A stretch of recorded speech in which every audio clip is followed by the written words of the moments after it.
Praise the lord. ప్రభు పేరిట మరొక దినంలోకి మీకు అందరికీ వందనాలు. ఈ దినం ప్రభు మన కొరకు ఏర్పాటు చేసుకున్న వాక్య భాగము యోహాను సువార్త 7వ అధ్యాయము 14 నుంచి 24 వచనాలు ధ్యానం చేసుకుందాం. సగము పండగ అయినప్పుడు యేసు దేవాలయంలోనికి వెళ్ళి బోధించుచుండెను. యూదులు అందుకు ఆశ్చర్యపడి చదువుకొనని ఇతనికి పాండిత్యం ఎట్లు వచ్చునని చెప్పుకొనిరి.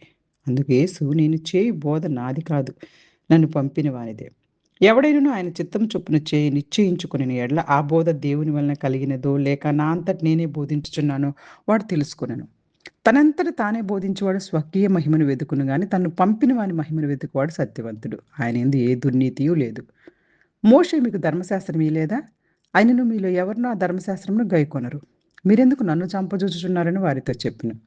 అందుకు జనసమూహము, నువ్వు దెయ్యం పట్టినవాడివి, ఎవరు నిన్ను చంపచూచుచున్నారని అడుగ్గా, యేసు వారిని చూచి, నేను ఒక కార్యం చేసి తిని అందుకు మీరందరూ ఆశ్చర్యపడుచున్నారు. మోషే మీకు సున్నతి సంస్కారంలో నియమించెను. ఈ సంస్కారం మోషే వలన కలిగినది కాదు, పితరుల వలననే కలిగింది. అయినను విశ్రాంతి దినం మీరు మనుషునికి సున్నతి చేయుచున్నారు. మోషే ధర్మశాస్త్రం మేరకుండునట్లు ఒక మనుష్యుడు విశ్రాంతి దినం సున్నతి పొందును గదా. ఇట్లుండగా నేను విశ్రాంతి దినం ఒక మనుషునికి పూర్ణ స్వస్థత కలగవానిగా చేసినందుకు మీరు నా మీద ఆగ్రహపడుచున్నారేమి? వెలిచూపును బట్టి తీర్పు తీర్చక న్యాయమైన తీర్పు తీర్చుడి అనెను. హల్లెలూయా, హల్లెలూయా. పరిశుద్ధ దేవుడు ఈరోజు ఈ వాక్య భాగం ద్వారా మనతో మాట్లాడడానికి ఇష్టపడుతూ ఉన్నారు. ఆ ముందు వాక్య భాగాల్లోనే అక్కడ యూదులకి పన్నసాల పండగ ఒకటి వచ్చింది. ఆ పండగ వచ్చినప్పుడు యేసుక్రీస్తు ప్రభువారు గలిలయలోనే ఉండిపోయారు. వారి సహోదరులు వచ్చి, నువ్వు ఎందుకు వెళ్ళట్లేదు, వెళ్ళు అని చెప్పేసి అన్నారు. అయితే యేసుక్రీస్తు ప్రభువారు, నా సమయంలో నేను వెళ్తానని చెప్పారు. అయితే కొంత పండగ సగం గడిచిన తర్వాత యేసుక్రీస్తు ప్రభువారు డైరెక్ట్‌గా దేవాలయంలోకి వెళ్ళి బోధిస్తున్నారు. అదేమి రహస్యంగా కాదు. యేసుక్రీస్తు ప్రభువారు పండగ ప్రారంభంలో కాకుండా తండ్రి నిర్ణయించిన సమయంలో దేవాలయంలో అంటే అందరూ వచ్చారు, అందరూ రావాలి.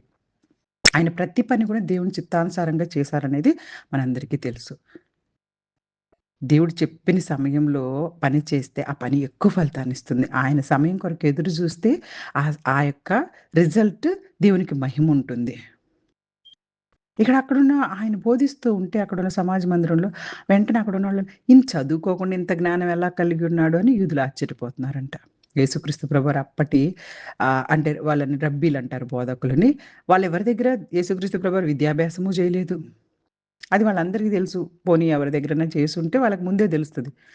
అయినా ఆయన బోధ, ఆయన వాక్యంలో అపారమైన జ్ఞానము, దేవుని జ్ఞానంతో మాట్లాడుతునేసరికి వాళ్ళందరికీ కోపము, అసూయ వస్తుంది. మళ్ళా ఎక్కడి నుంచొచ్చింది అని చెప్పేసి దేవుని దగ్గర నుంచే వచ్చింది ఈయనకి జ్ఞానం అని మళ్ళీ ఒప్పుకోవడానికి ఇష్టం లేదు. ఆయన దేవుని దగ్గర నుంచి ఆ జ్ఞానంతోటి దేవుని చిత్తానుసారంగా మాట్లాడుతున్నారని మళ్ళీ ఆయనను దేవునిగా ఒప్పుకోవడానికి వాళ్ళకి ఇష్టం లేదు. దేవుని నుండి జ్ఞానం వచ్చిందని కూడా ఒప్పుకోవడానికి ఇష్టం లేదు. నిజమైన జ్ఞానం దేవుని వద్ద నుండి వస్తుందని, దేవుని జ్ఞానం అన్నిటికంటే గొప్పదన్న విషయం వారు గ్రహిస్తున్నారు గానీ ప్రభువుని ఒప్పుకోవట్లే. అందుకే యేసుక్రీస్తు ప్రభువారు ఏమన్నా, ఈ బోధ నాది కాదు, నన్ను పంపిన తండ్రిదే అని. యేసుక్రీస్తు ప్రభువారు ఎప్పుడు తన మహిమను ఈ లోకంలో వెతకలేదండి. తాను చెప్పింది, పరలోకపు తండ్రి ఇచ్చిన సందేశాన్ని స్పష్టంగా మనకు అందించడానికే వచ్చారు. ఆ పనే ముగించారు. మనం కూడా ఈ లోకంలో సేవ చేస్తున్న వారందరము దేవునికే మహిమ ఇవ్వాలి. దేవుని వాక్యాలను మన అభిప్రాయాలతో కలపకూడదు. 17వ వచనంలోకి వచ్చేసరికి, ఆయన చిత్తము చొప్పున చేయి నిశ్చయించుకున్న వాళ్ళకి ఆ బోధ దేవుని వలన కలిగిందో లేక నా అంతట నేను బోధించుచున్నానో తెలుసుకుంటారు. సత్యాన్ని తెలుసుకోవాలంటే దేవుని చిత్తాన్ని చేయాలనే మనసు ముందుండాలి మనకసల. వీటన్నిటికి ముందు విధేయత చూపించాలి మనం. దేవుని చిత్తాన్ని కోరుకునే హృదయానికి ఆయన సత్యాన్ని తెలియజేస్తారు. హల్లెలూయా, హల్లెలూయా. తనంతట తాను మాట్లాడేవాడు సొంత మహిమను కోరుకుంటాడు, దేవుని మహిమను కోరడు. తనను పంపిన తండ్రికి మహిమ తీసుకురావడమే యేసుక్రీస్తు ప్రభువారి లక్ష్యం.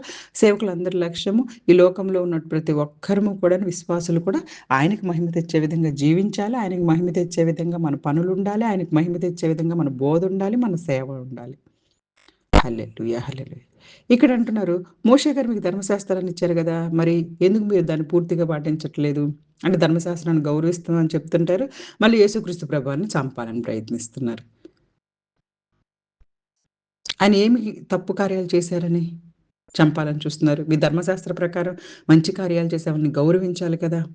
అలా చేయట్లేదు. అంటే మీకు ఇష్టం లేనప్పుడేమో ఆచారాలను మీకిష్టం లేనప్పుడు ఆచారాలను పట్టించుకుంటున్నారు. మీకిష్టం ఉన్నప్పుడు ఆచారాల ప్రకారం ఉండాలి అంటున్నారు. మీ ఇష్టము అనమాట. అంటే మీకు తగినట్టుగా మార్చేసుకుంటున్నారు. అప్పుడు వాళ్ళంటున్నారు, "నీకు దెయ్యం పట్టింది. నిన్నెవరు చంపాలని చూస్తున్నారన్నారు." వాళ్ళంతా అనుకుంటుందే అదన్న విషయము. వారు ఖచ్చితంగా ఆయనను చంపుతారన్న విషయము యేసుక్రీస్తు ప్రభువారికి తెలుసు కదా! ఎవరికైనా సరే వారి ఆత్మలను మార్చడానికి అనేక సార్లు ప్రభువారు అనేకమైనటువంటి మనకు సూచనలు, అనేకమైనటువంటి సందర్భాలు మనకి అలాగే అనేకమైనటువంటి విషయాల ద్వారా మనతో మాట్లాడుతూ ఉంటారు. యేసుక్రీస్తు ప్రభువారు విశ్రాంతి దినాన ఒక మనిషిని స్వస్థపరిచిన విషయాన్ని గుర్తు చేశారు. సున్నతి కోసం విశ్రాంతి దినాన్ని కూడా పనిచేస్తే, ఒక మనిషిని సంపూర్ణంగా స్వస్థపరచడం ఎందుకు తప్పు అని ప్రశ్నించారు. అంటే వాళ్ళు ధర్మశాస్త్రాన్ని అనుకూలంగా అర్థం చేసుకుంటున్నారు గదా! వాళ్ళ ఇష్టం వచ్చినప్పుడేమో మంచిగా చేసుకుంటున్నారు. అంటే వాళ్ళకి పనికి, వాళ్ళ బిజినెస్‌కి ఇప్పుడు వాళ్ళ ఎద్దేదైనా గుంటలో పడిందనుకోండి, దాంతోటి వాళ్ళకి పనుంది. రేపు వ్యవసాయం జేసుకోవాలి. కాబట్టి అది ఆలోచించకుండా రేపు సున్నతి రోజైనా పర్లేదు దాన్ని రక్షిస్తున్నారు గదా! అలాంటప్పుడు నేనెందుకు ప్రతిదినం పని చేయకుండా ఉంటాను. అన్ని రోజులు నేను పని చేస్తాను. నా తండ్రి పని చేస్తున్నారు అని చెప్పేసేసి ఆచారాల కంటే ప్రేమ, జీవం కాపాడటం అనేవి చాలా ముఖ్యమని దేవుడు ఇక్కడ యేసుక్రీస్తు ప్రభువారు జ్ఞాపకం చేస్తున్నారు. లాస్ట్‌గా 24 వచనంలో కనిపించే రూపాన్ని బట్టి అంటే వెలిచూపును బట్టి తీర్పు తీర్చొద్దు. న్యాయమైన తీర్పు తీర్చండి. మనుషులు బయటికి కనిపించే దాన్ని బట్టి నిర్ణయాలు తీసుకుంటున్నారు. కానీ దేవుడు హృదయాన్ని చూస్తున్నాడు. కాబట్టి రూపాన్ని కాదు సత్యాన్ని చూడాలి. పూర్తి విషయాలు తెలుసుకోకుండా ఇతరులను మనం తీర్పు తీర్చకూడదు. న్యాయము, ప్రేమ, సత్యం ఆధారంగా నిర్ణయాలు తీసుకోవాలి. దేవుని సమయానికి విధేయులుగా ఉండాలి. నిజమైన జ్ఞానం దేవుని నుండి వస్తుందని నమ్మాలి. దేవుని చిత్తాన్ని చేయాలనే హృదయం ఉన్న వారికి సత్యం అర్థమవుతుంది. మన మహిమ కోసం కాదు, దేవుని మహిమ కోసమే జీవించాలి. దేవుని వాక్యాన్ని వినడమే కాదు ఆచరించాలి. ఆచారాల కంటే ప్రేమలు, దయ ఉండటం ముఖ్యమైనవి. బయట కనిపించే దాన్ని బట్టి కాకుండా నీతితో, సత్యంతో తీర్పు తీర్చాలి. ఆ తీర్పు తీర్చడం అనేది దేవుడు చూసుకుంటారు. మనం ఈ దినం ప్రార్థన చేయాలి. అయ్యా! నీ చిత్తాన్ని తెలుసుకొని దానికి విధేయంగా జీవించే హృదయాన్ని, నా నిర్ణయాలు బయట రూపాన్ని బట్టి కాకుండా నీతి ప్రకారం, సత్యం ప్రకారం ఉండేలా నన్ను నడిపించు. నా జీవితం అంతా నీ మహిమకు ఉపయోగపడేలా చేయమని యేసుక్రీస్తు నామంలో అందరం కొరకు ప్రార్థన చేసుకుందాం. హల్లెలూయా! ఈ చిన్ని వాక్యాన్ని దేవుడు ఆశీర్వదించి దీవించును గాక. ఆమేన్. God bless you all. God bless you all.